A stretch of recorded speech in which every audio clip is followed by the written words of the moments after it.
सर्वात प्रथम मी आपल्या भारतीय जनतेला सांगू इच्छितो की आपल्या भारतातील लोकहितासाठी कोणतेही कायदे व कलम दुरुस्ती करण्यासाठी संविधानामधील कायदे दुरुस्ती विधेयकद्वारे करावी लागते आणि 2026 मध्ये भाजप सरकारकडून 3 कायदे दुरुस्तीचा प्रस्ताव मांडण्यात आला होता आणि या 3 कायद्यांचे प्रस्ताव कोणते होते तर ते आपण पाहूया। तर सर्वात प्रथम लोकसभेतील संविधान विधेयक दुरुस्ती कायदा,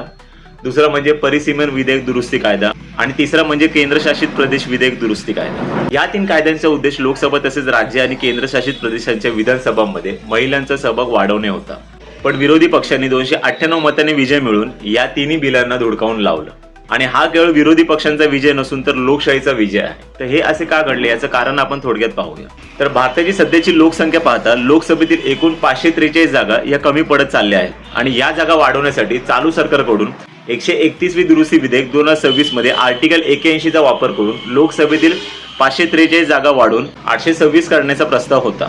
तर या गोष्टी सरकारला आताच का कराव्याशा वाटल्या असा प्रश्न तुम्हाला देखील पडला असेल। तर या प्रश्नाचं मूळ कारण हे आहे की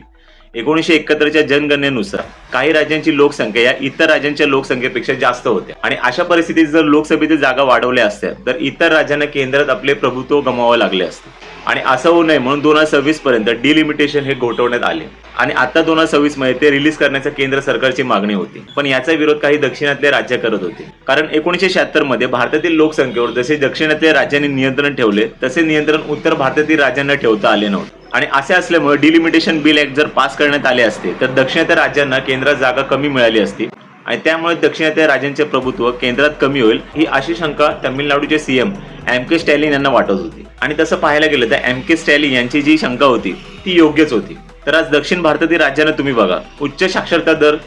सक्रिय सामाजिक धोरणे, उत्तम प्रशासन, औद्योगिकरण, व्यापार, आरोग्य सेवा, कमी लोकसंख्या वाढ आणि उच्च शहरीकरण यामध्ये उत्कृष्ट असून उत्तम दरडोई उत्पन्न आणि सामाजिक निर्देशक प्रदान करतात आणि या उलट उत्तरातील राज्य काय करतात तर फक्त लोकसंख्या वाढ आणि या लोकसंख्या वाढीचा फायदा लोकसभेत कसा करून घेता येईल यावर उत्तर राज्यांचा जोर जास्त असतो। मग हे असंच झालं ना, वर्गात जे विद्यार्थी शिस्तबद्ध वागतात त्यांना ब्लॅकलिस्ट मध्ये टाकायचं आणि जे विद्यार्थी शिस्तभंग करतात त्यांना मॉनिटर बनवायचं। ह्यात कुठली आली समानता? आणि आज प्रत्येक राज्यांची लोकसभेची जागा तुम्ही बघितली तर उत्तर प्रदेश हा 80 जागा घेऊन लोकसभेवर आपले प्रभुत्व गाजवतो आणि इतर राज्य जसे महाराष्ट्र 48, पश्चिम बंगाल 42, बिहार 40, तामिळनाडू 39, मध्य प्रदेश 29 आणि कर्नाटक 28 हे राज्य लोकसभेवर आपले समान प्रतिनिधित्व करतात। तर फायनली मी भारत सरकारला इतकं सांगेन की आपल्याला लोकसभेतील जागा वाढून चालणार नाही तर उत्तरेकडील राज्यांना लोकसंख्या नियंत्रण कसे करता येईल यावर जोर दिले पाहिजे, जेणेकरून लोकसभेतील जागा या त्या राज्यातील लोकसंख्येवर नाही तर त्या राज्यातील साक्षरता आणि प्रगती यावर वाढवली पाहिजे।